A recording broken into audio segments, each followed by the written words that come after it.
Step into a world of faith and enlightenment with Path of Faith, where we explore the challenges and triumphs of the human spirit through the lens of religious teachings and divine guidance.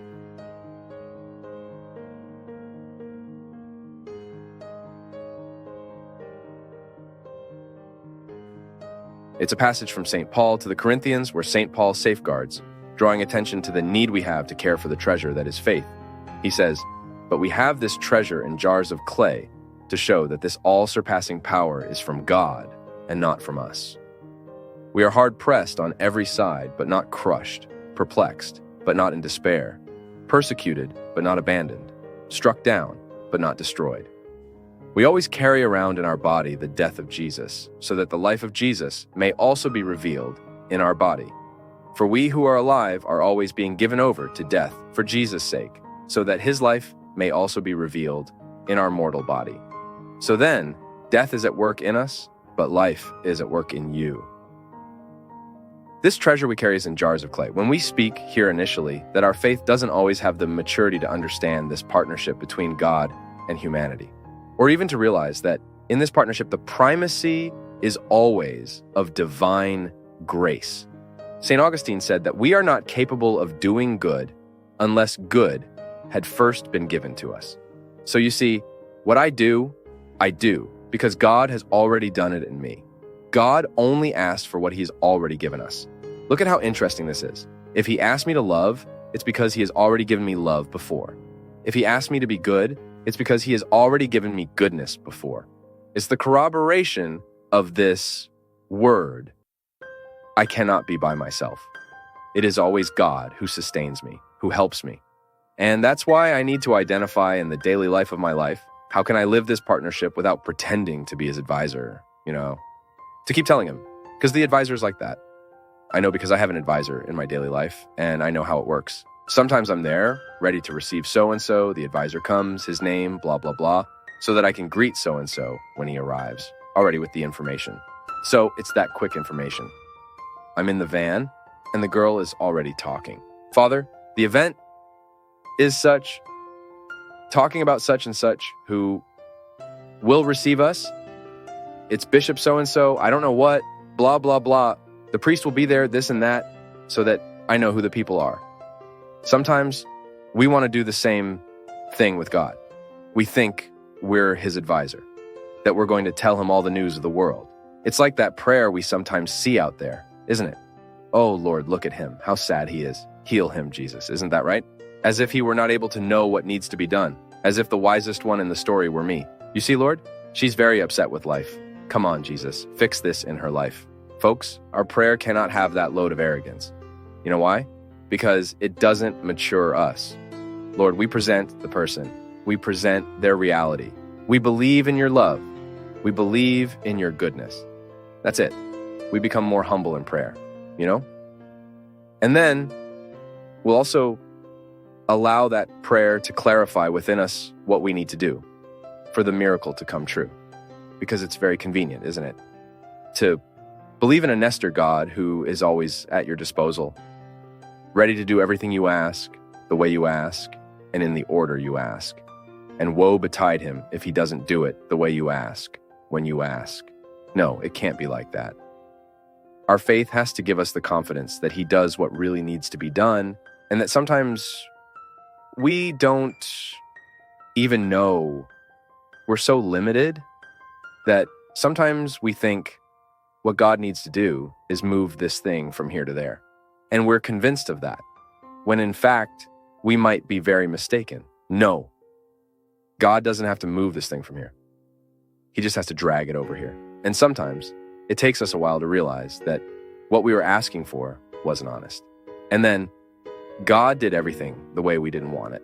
And we realized that it really was the best way to solve that situation. That's why faith should always give us the maturity of silence, of surrender. The other day I was talking about this with a friend of mine who was very upset about a situation she was going through. And I noticed this anxiety due to the excess of requests, the excess of pleas, and of course, I respected it.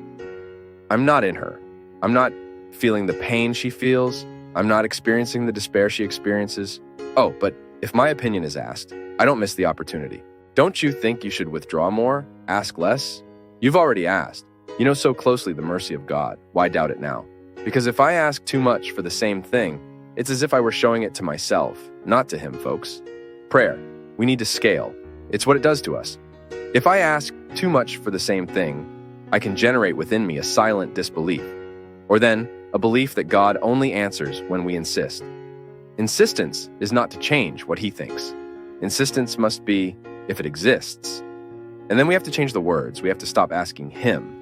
We have to ask for ourselves. It's for our nature to be enlightened by ours, so that we can identify what needs to be transformed in us. Because if I insist too much on asking God to do this, to do that, every day I ask the same thing. Every day I ask the same thing. I'm considering that he is not capable of keeping in his heart what I have already surrendered.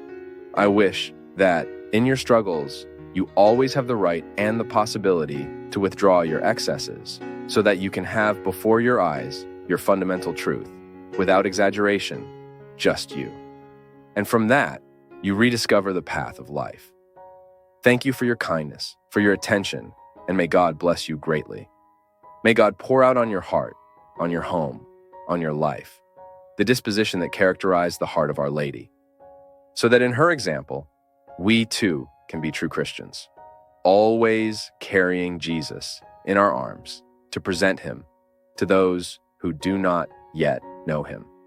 If something is bothering me, the first thing, what can I do to reduce this concern? Is there something concrete I can do? So, you have a pain, a betrayal. Have you already gone to the trader to return his garbage? Do you have something stuck, something you need to resolve within your heart, throw away, through words, a cry, I don't know, some action of yours that can diminish this feeling of discomfort? We need to do it. It's the same with concern. When something worries me and I discover in that concern what I can do to diminish the effect of that concern on my life, and I do it, then I start to open the doors for that past to start to pass. Because otherwise, we'll dam up the experience that wasn't worth it. We'll hold within us the event, the happening that hurt us, that injured us, and then we'll live a continuous process of injuries and wounds. Because the memory, the resentment, the bitterness, they only provoke new wounds within us. I've never seen anyone healed by holding on to resentment. What is resentment? To resent. It's feeling several times. It's as if you took a razor blade and kept passing it over the same spot on your skin. It will never heal, and the cut gets worse. Because you keep damaging the skin, keep damaging. You're losing the opportunity to live the healing. Isn't that so? Have you noticed that when it starts to heal, it gets a little itchy? Isn't that so? Healing causes an itching sensation, right? It's the same inside us. You can observe there are many effective situations that sometimes we are starting to recover from them. Then you have that feeling every now and then of wanting to pick at the scabs of healing. Hold that there. Manage to keep your hatreds under control. Manage to keep your resentments under control. Manage to keep your needs under control. And then you start to experience the liberation process from the negative consequences that fact has caused you. That's life. Everyone gets hurt. I can't create a dome for myself. You can't create one for you. So every now and then, people will hurt us with words. People will hurt us with actions. Now, you can't allow the word that hurts and the action that hurts to cause wounds in your being and to last longer than they should. It reached your being. It went deep into your life. It went deep into your heart. Start finding a way to heal that. Because once you have a wound in your being, you run the risk of infecting everything. In affections, that's how it works, right? Sometimes something comes, hurts our heart, we lose the disposition for everything. Lose the disposition for studies, lose the disposition for work. Why? This has an impact. It affects us. Now, the time it will take for what affects you needs to be managed by you. After all, it's your being at stake, right? And suddenly you start doing everything wrong because your being is hurt. So there's always a little wound there in your being that needs to be cared for. My people, this is an exercise for every day. You see?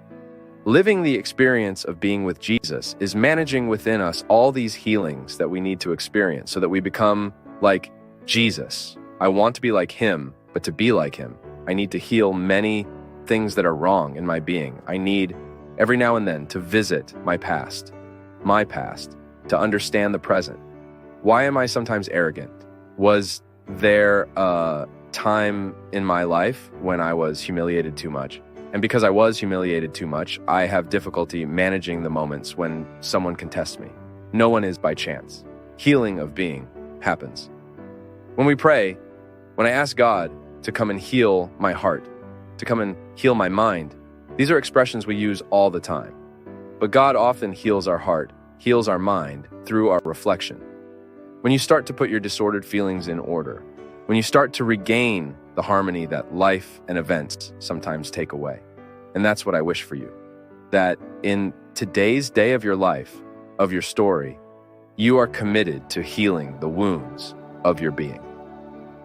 If they hurt you, don't take that with you. Just take it as a lesson for you not to do it to others. But don't let it turn into bitterness. Sadness. To be creative, it has to exert within us the movement of overcoming. So, why am I sad? Why am I hurt, upset? I observe that moment. I live that moment as a purpose of overcoming. Because if I don't overcome, I run the risk of turning it into bitterness. And bitterness doesn't do the heart good. A bitter heart can't perceive life.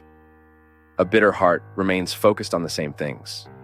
When we focus on the same things, when we don't broaden our view, we run the risk of making our life experience unhappy.